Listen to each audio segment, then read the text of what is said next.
బృందమాన్ని బట్టి వారికి ప్రత్యేకమైనటువంటి వందనాలు చెల్లిస్తున్నాం. మరి మేము వారికి తెలియదు పాపం పరిచయం చేసుకుంటాం. దేవునికి వందనాలు.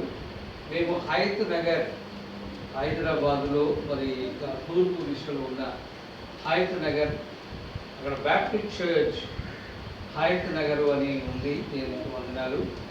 ఆ సంఘం నుండి మేము వచ్చి ఉన్నాం.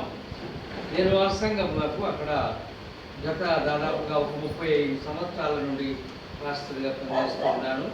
అలాగే మరి ఇక్కడ ఉన్నటువంటి వారు పాస్టర్ గారు పరిచయం చేస్తాడేమో అనుకున్నాము, కానీ ఇప్పుడు నేనే పాస్టర్ గారిని పరిచయం చేయాల్సి వస్తుంది.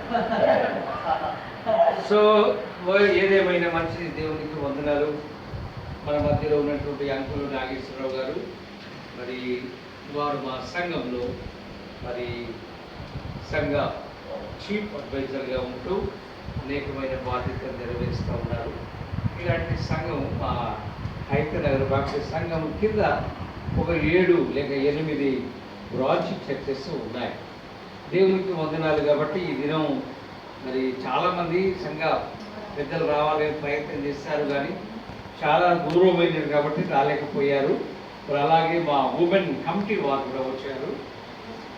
మా ఉమెన్ కమిటీ సెక్రటరీ గారు అయినటువంటి ప్రసన్నమ్మ, మరి తర్వాత జాన్సీ అమ్మగారు, మరి తర్వాత అమ్మగారు పాస్టర్ అమ్మగారు, మరి తర్వాత మోసెస్ గారు మా యొక్క జూనియర్ పాస్టర్ గారు హయత్ నగర్లో మరి వారు ఉంటూ ఉన్నారు. దేవునికి వందనాలు.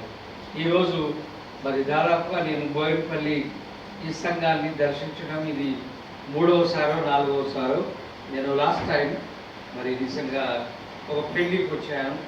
అలాగే లాస్ట్ ఇయర్ నేను క్రిస్మస్ ఇలాంటి ఆరాధనలో పాల్గొన్నాను. మరి సంఘంలో ఇంకా మరి ఎన్నోసార్లు రావడం జరిగింది. మా పెద్దలందరూ కూడా ఈరోజు వచ్చాము. మిమ్మల్ని విస్కీయము మేము పాస్టర్ గారితో చెప్పాము, కానివ్వండి కార్యక్రమం కానివ్వండి, మేము ఎండింగ్ వరకు వచ్చాయినా కూడా అందరికీ హాయ్ చెప్పి క్రిస్మస్ శుభాకాంక్షలు మీకు చెప్పి బాగున్నారా, ఎలా ఉన్నారు అని చెప్పడానికి, మిమ్మల్ని చూడడానికి మేము రావడం జరిగింది. చాలా పనులు ఉన్నవి అయినా కూడా మరి బోయినపల్లి మా యొక్క సంఘ బిడ్డలు కాబట్టి పోవాలి, వాళ్ళని చూడాలి, వాళ్ళకి హాయ్ చెప్పాలి, క్రిస్మస్ శుభాలు చెప్పాలని రావడం జరిగింది. దేవునికి వందనాలు.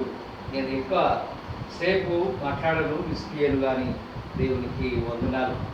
ఈ క్రిస్మస్ ఈ యొక్క మరి సంఘటన మరి దేవునికి వందనాలు కనుక యేసు ప్రభుల వారిని కూడా దేవుడు ఈ లోకానికి పంపించాడు. దేవుడు మనలందరినీ కూడా చూడాలని మరి దేవుని యొక్క వాక్యములు మనం చూస్తాం. 33వ కీర్తనలో మనం చూస్తాం. దేవుడు ఎటు చూస్తున్నాడా? దేవుడు చూస్తున్నాడా నన్ను? నాకు ఎన్ని బాధలు ఉన్నాయి, ఎన్ని కష్టాలు ఉన్నాయి, ఎన్ని నాకున్న కష్టాలు బాధలు అనుకుంటా. కానీ కీర్తనలు 33లో అంటాడు, దేవాది దేవుడు ఆకాశములో సింహాసనం వేసుకొని అక్కడ నుండి చూస్తూ ఉన్నాడు అందరినీ. బోయినపల్లిలో అందరినీ చూస్తూ ఉన్నాడు. ఆలయంలో కూర్చున్న వారిని, హోటల్లో కూర్చున్న వాళ్ళను, రోడ్డు మీద ఉన్నటువంటి వాళ్ళందరినీ కూడా దేవుడు చూస్తూ ఉన్నాడు అని ఉంది. 33వ కీర్తనలో దేవుడు అనంత ఆకాశంలో సింహాసనం మీద కూర్చొని అందరినీ చూస్తూ ఉన్నాడు. అమ్మగారు మీరు బాగున్నారా? ఎట్లా ఉంది మీకు ఆరోగ్యం? మీ పిల్లలు బాగున్నారా? మీరందరూ ఎట్లా ఉన్నారు? మీ పరిస్థితులు ఎట్లా ఉన్నాయని చాలాసార్లు అనుకుంటాం. దేవుడు ఎడున్నాడా? దేవుడు నా మీద గిట్టనన్నా దయా కనికరం ఉందంటారా అని మనం అనుకుంటాం.